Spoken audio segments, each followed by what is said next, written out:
Facebook में कुछ matrix हैं या की परफॉर्मेंस इंडिकेटर भी इसे कहते हैं। तो ये एक्चुअली होते क्या हैं कि जो कुछ टर्म्स हैं, कुछ जब कोई एक्शन परफॉर्म होता है, उस एक्शन के अगेंस्ट उसका एक कोई नाम होता है, उसका जो एक्शन परफॉर्म होता है उसके उसे हम किसी ऐसे डिफाइन करते हैं कि ये जो एक्शन हुआ है इस चीज़ को क्या कहते हैं। जैसे एक रीच होती है, फेसबुक में रीच होती है, इंस्टाग्राम में होती है, सोशल मीडिया में रीच क्या होती है। रीच का मतलब होता है कि आपने जो पोस्ट अपलोड की सोशल मीडिया के ऊपर, जैसे आपने ये एक पोस्ट अपलोड की अपने अपने अकाउंट के ऊपर अपलोड की, ये वाली एक पोस्ट अपलोड की, ये एक आपके एड अकाउंट को, ये एक जो फेसबुक का जो अकाउंट है, facebook.com पे जो अकाउंट है वो मेरा इस ये वाला अकाउंट है, इस अकाउंट ने एक बार देख ली, एक बार व्यू कर ली ये वाली पोस्ट, एक बार देख ली, जो एक बार देख ली उस चीज को कहते हैं रीच। और वही सेम पोस्ट मैंने 24 घंटे में दोबारा फिर से देख ली, उस चीज को कहते हैं इंप्रेशन। ठीक है, म्यूट कर दें अपनी साइड से गांडली, म्यूट कर दें अपनी साइड से गांडली, कौन है। मेरी तरफ से वही।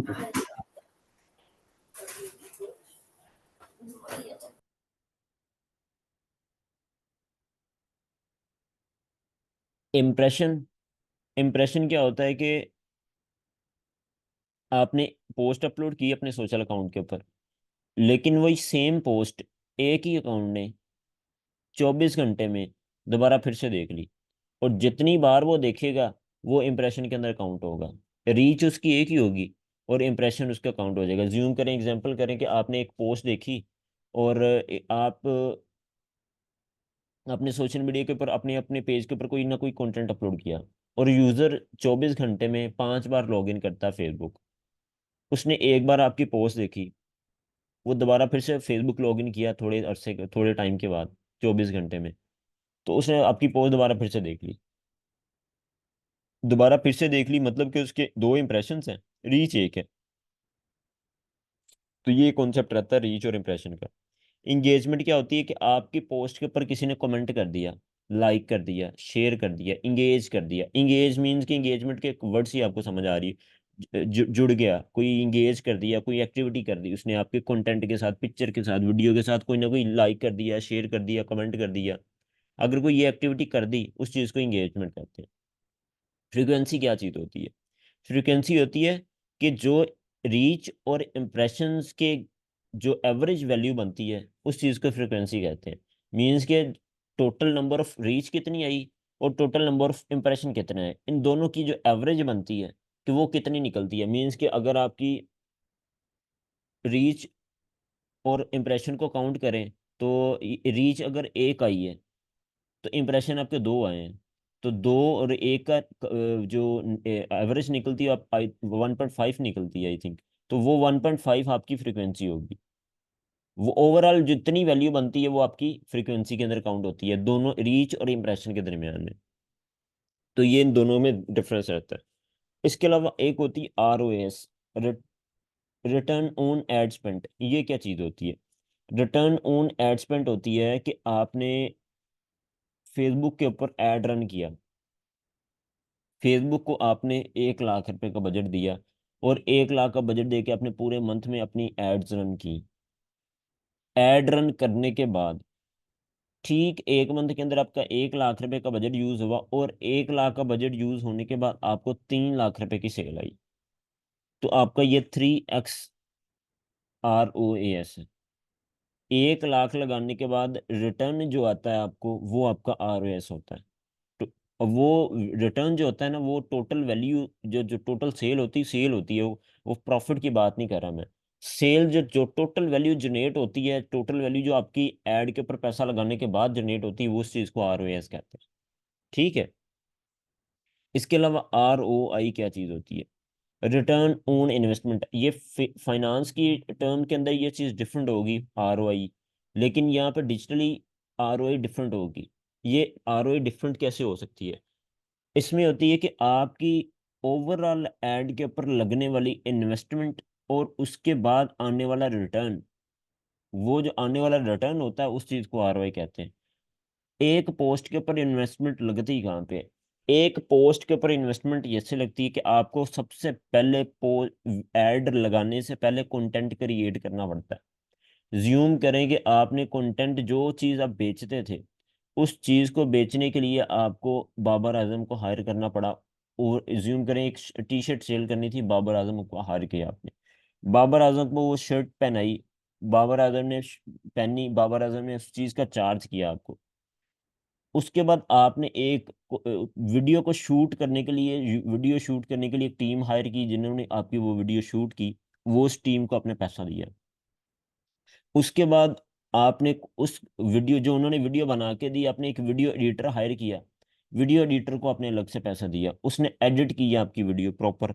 वीडियो एडिट करने के बाद आपने वो ही वीडियो सेम अपने सोशल मीडिया, डिजिटल मीडिया या फेसबुक मार्केटर, उस जो मार्केटर आपने हायर किया हुआ था, उस मार्केटर को दी कि इसके ऊपर एड रन कर दे। उस मार्केटर ने इस चीज़ के पैसे चार्ज किए क्योंकि उसने आपको सर्विस दी।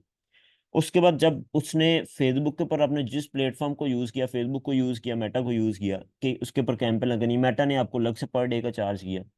तो मतलब आपके कितने पैसे लग रहे। ओवरऑल एक ऐड को रन करने के लिए आपके 4 डिफरेंट वेज के अंदर पैसे लगे। तो ये जो ओवरऑल इन्वेस्टमेंट आपकी लगती है, ओवरऑल इन्वेस्टमेंट लगने के बाद जो रिटर्न आता है, उस चीज़ को आरओआई कहते हैं। आरओएस और आरओआई के अंदर ये एक डिफरेंस है। आरओएएस होती है जो खाली फेसबुक का जो पैसा दिया उसके ऊपर आपको क्या रिटर्न आता है, वो होती आरओएस।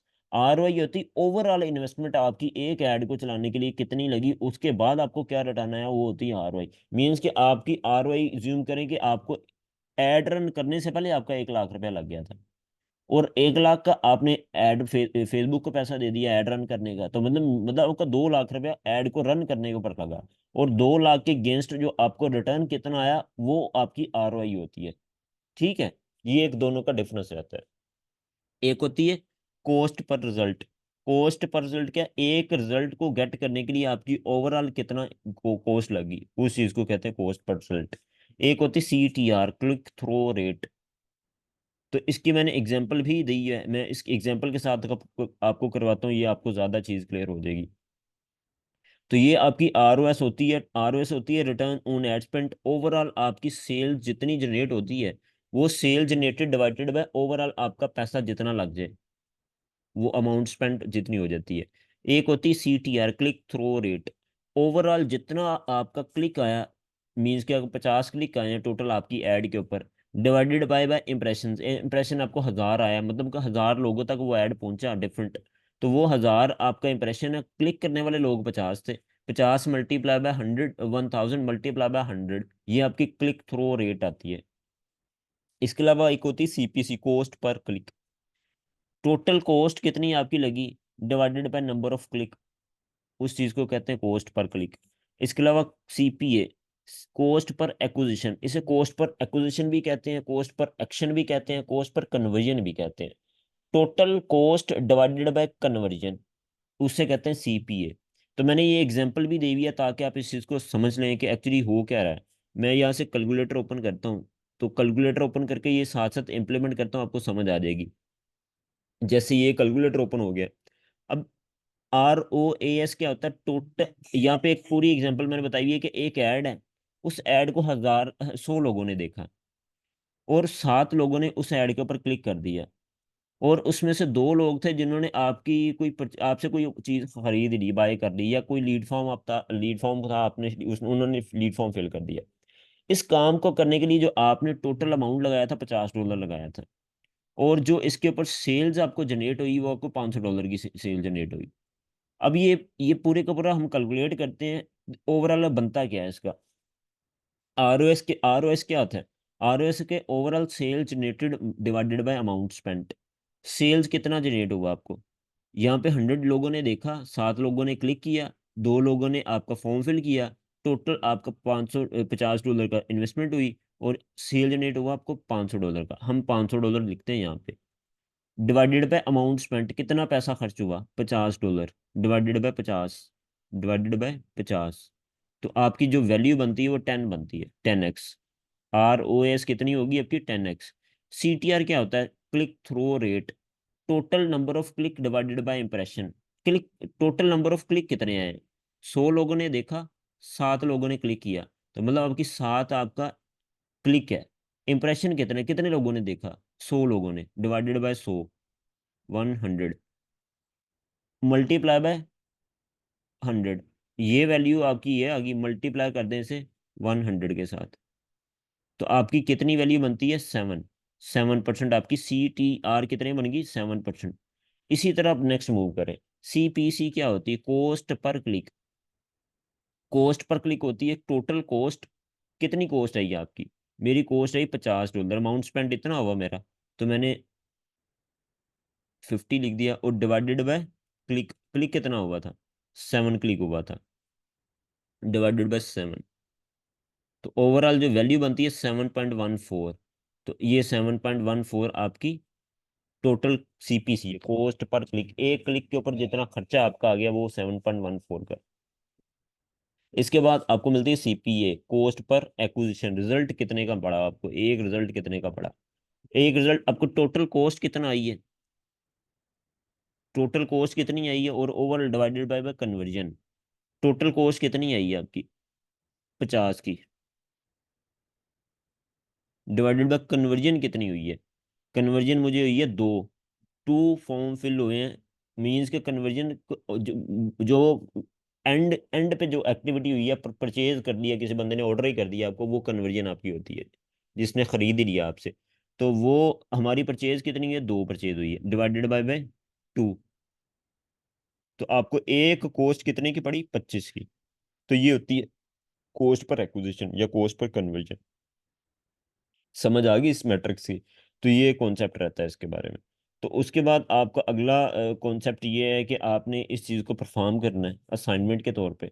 असाइनमेंट आपकी है क्या, तो मैंने यहाँ पे डिफरेंट टाइप की कंपनीज लिखी हुई हैं। मार्केटिंग एजेंसी होगी, मेडिकल होगी, पेट केयर हो गया, ट्रैवल टूर हो गया, कंसल्टेंसी होगी, एजुकेशन होगी, ऑटोमोटिव होगी, जनरल कोई ई कॉमर्स स्टोर अपने माइंड में रख लें, कोई भी रख लें। टेक्नोलॉजी से रिलेटेड हो गया, फैशन और ब्यूटी से रिलेटेड हो गया। आपने इनकी एड कॉपी बनानी है, एड कैप्शन बनानी है, और इसके हैशटैग फाइंड करने हैं। बिल्कुल उसी तरह जैसे मैंने आपको लास्ट टाइम ये बताए भी हैं, ये आपको इसी तरह बिल्कुल प्रॉपर अपने माइंड में रखना है ये स्ट्रक्चर। इस स्ट्रक्चर को माइंड में रखते हुए आप प्रॉपर इसके, अभी ये सिर्फ एक स्ट्रक्चर सामने दिख रहा है आपको, आपने प्रॉपर इस चीज़ को इम्प्लीमेंट करना अपने अकाउंट के ऊपर। ठीक है, ये आपको जब करेंगे तो ये कुछ यूं टाइप की दिखेगी इंफॉर्मेशन। ये एक आपने इंफॉर्मेशन, आपने एक नोट अपना अपने पास ओपन कर लेना है, अपना वर्ड फाइल ओपन कर लेनी है। वर्ड फाइल ओपन करके इस तरह, ये जैसे एक पूरी की पूरी बनी हुई है, आपने इस चीज़ की बना के, और इस तरह आपने पूरी की पूरी बनानी है, 10 की 10 बनानी है। आपने चैट GPT से लिखवा लें, चैट GPT से कंटेंट लिखवा लें ऐड कॉपी का, और हैशटैग आप खुद फाइंड कर लें। और फाइंड करके इसके अपनी जो कॉल टू एक्शन है, वो किसी भी कंपनी का नंबर लगा दें, ईमेल लगा दें, एड्रेस लगा दें, तो वो एक प्रॉपर स्ट्रक्चर के साथ आपने ये पूरी की पूरी इंप्लीमेंट करनी है। तो ये 10 टाइम आपने एक्टिविटी परफॉर्म करनी है, ये आपकी फर्स्ट असाइनमेंट है जो आपको परफॉर्म करनी है। इसके अलावा सेकंड, एक आपकी सेकंड असाइनमेंट है। सेकंड असाइनमेंट कैसे करनी है और क्या करनी है, इसके अंदर आपने अपने सोशल अकाउंट होंगे आपके, फेसबुक भी होगा, इंस्टाग्राम भी होगा, लिंक्डइन भी होगा। इनको आपने यूज़ करते हुए, आपने अगर आपके पास नहीं है तो आप क्रिएट करें, अगर आपके पास है तो एक अच्छी चीज़ है। उसके ऊपर आपने कंटेंट क्रिएट करना, अपना कंटेंट क्रिएट करना है, खुद बताना है। आपने जो चीज़ आप बेचते हैं वो चीज़ के बारे में बताना है, मीन्स कि आप क्या बेचते हैं, आप जो चीज़ सीख रहे हैं आप यही चीज़ बेचते भी हैं। तो अपने कंटेंट, अपने सोशल मीडिया के बारे में, डिजिटल मीडिया के बारे में, जो चीज़ आपको समझ आती है उस चीज़ को आपने लोगों को बताना है। अब आपके माइंड में फौरन क्वेश्चन आएगा, हमें कैसे पता लगेगा हम क्या बताएं या क्या ना बताएं। तो उसके लिए आपको एक मैंने टूल बताया था कल वाली क्लास के अंदर, एक टूल मैंने बताया था। एक तो आप चैट GPT से आइडिया जनरेट कर सकते हैं, एक आंसर द पब्लिक के नाम से एक टूल मैंने बताया था, उस टूल को भी यूज़ कर सकते हैं। तो आंसर दी पब्लिक के नाम से एक टूल है, इस टूल से हम आइडिया जनरेट कर लेते हैं कि मैंने कौन से टॉपिक के ऊपर कंटेंट लिखना है। तो ये कंटेंट हम लिखने के लिए एक आइडिया जनरेट करते हैं यहाँ से। मैं आपको दोबारा फिर से ये दिखा देता हूँ ये टूल।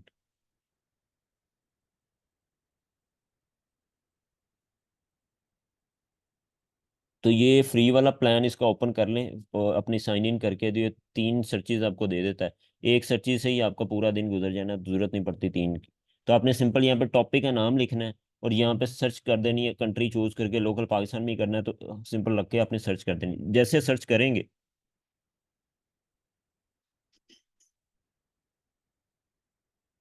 तो जैसे ये रीलोड होता है हम देखते हैं इसे। तो ये आपको आइडिया दे देता है, आइडिया टॉपिक का नाम दे देगा। एक्चुअली ये टॉपिक का जो नाम देगा, हम उसी टॉपिक को फाइंड करते हैं। जैसे ये आपको एक टॉपिक का नाम दे रहा है, तो इस टॉपिक के अंदर ये मल्टीपल डिफरेंट टाइप के नाम्स आपको आ रहे हैं, टॉपिक के नाम आ रहे हैं। कंटेंट कहाँ से क्रिएट करना है, कंटेंट कहाँ से जनरेट करना है, चैट जीपीटी के पास आ जाना है। इसे ही वो टॉपिक बताना है, ये टॉपिक आपको लिख के दे देगा। वो टॉपिक के बारे में आपने अपना आइडिया बना लिया, कंटेंट बना लिया, और डेली बेस पे आपने ये अपलोड करना है। या आपने अपने चैनल के ऊपर करना है, अपने सोशल अकाउंट के ऊपर करना है। फेसबुक यूज़ कर लें, इंस्टाग्राम यूज़ कर लें, लिंक्डइन यूज़ कर लें। आपने इन अकाउंट्स के ऊपर यूज़ करके डेली बेस पे कंटेंट लगाना है। तो आपने, अगर आपके पास कोई अपना प्रोजेक्ट है, जैसे कि आप इसके ऊपर काम नहीं करना चाहते, लेकिन आपने एक अपना ई कॉमर्स प्रोजेक्ट लॉन्च करना है, या आपने इस चीज़ को मैनेज करना है, अपने लॉन्च फ्यूचर में लॉन्च करना है, तो आपको उस नाम से अपना अकाउंट क्रिएट करना पड़ेंगे, पेजेस बनाना पड़ेंगे। पेजेस हम अगले वाले एक सेशन के अंदर क्रिएट करेंगे। तो उसके बाद वो कंटेंट आपने डेली बेस पे फिर उसके ऊपर लगाना शुरू कर देना है। तो ये आपकी डेली बेस की एक्टिविटी है, ये असाइनमेंट आपने डेली बेस पे करनी ही करनी है। मतलब ये एक्टिविटी डेली बेस पे करेंगे तो ऑब्वियसली डेली बेस पे कंटेंट अपलोड होगा, तो आपके सोशल मीडिया के बारे में लोगों को पता लगेगा। तो उसके बाद ही आपकी की फॉलोअरशिप आएगी, उसके ऊपर लोग इंगेज करेंगे, तो आपको एक ट्रस्ट फैक्टर बिल्ड होगा आपके कंटेंट के साथ। देन उसके बाद नेक्स्ट मूव करेंगे हम पेड मार्केटिंग की तरफ। तो ये आज का सेशन था। इस चीज़ को मैं वीडियो की फॉर्म के अंदर रिकॉर्ड किया हुआ है, आपको मैं शेयर कर रहा हूँ। इस चीज़ को परफॉर्म करें, और कहीं पे भी आपको मसला आता है तो वो मेरे साथ डिस्कस कर लें। तो इंशाल्लाह बाकी क्लोज करते हैं, क्लोज करके हम नेक्स्ट क्लास में फिर मिलते हैं। अगर किसी का कोई क्वेश्चन है तो वो क्वेश्चन कर सकता है अभी। कोई क्वेश्चन है तो क्वेश्चन कर लें काइंडली, अगर नहीं है तो फिर मैं सेशन। अलैक्म सर। वालेकुम सलाम जी, क्वेश्चन करें। जी सर, मैं क्वेश्चन ये है कि ये फेसबुक पे लाइक मेरा जो पहले से एक प्रोफाइल और फेसबुक वगैरह अकाउंट बने हुए हैं, ठीक है। तो इंस्टाग्राम का भी है, तो मैं इंस्टाग्राम एंड फेसबुक पे यही कंटेंट जिस तरह आपने समझाया इस वीडियो में, आप वीडियो वापस सेंड कर लेंगे। सेम उसी तरह एक पोस्ट बनाना है मुझे फेसबुक एंड इंस्टाग्राम दोनों पे, राइट। बिल्कुल उसी तरह कंटेंट एग्जैक्टली बिल्कुल ऐसे ही। और हैशटैग इस तरह एक एक उठा के सर मैंने लगा देना है, एक एक। क्या चीज़? समझ नहीं है मुझे, दोबारा रिपीट करें क्वेश्चन।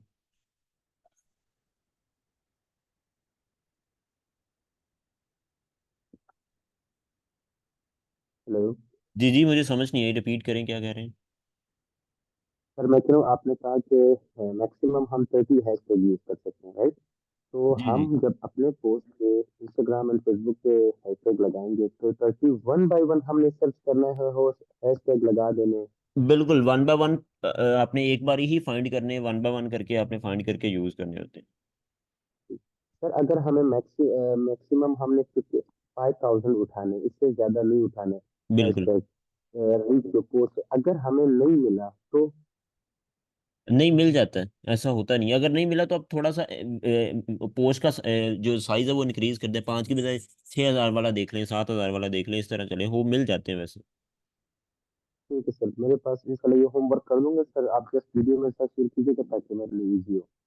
और ठीक। सर दूसरा क्वेश्चन ये है कि हो सकता है अगर कल की क्लास से मैं ना हुआ, मुझे कोयटा जाना हो, तो what we will do sir. ठीक है। ठीक है। काम तो मैं कर लूंगा होमवर्क, तो वो मैं आपके साथ व्हाट्सएप पे डिस्कस करूँगा। ठीक है। थैंक यू ठीक। सर। Thank you. और कोई क्वेश्चन नहीं है। ठीक है, थैंक यू, अस्सलाम वालेकुम। वालेकुम।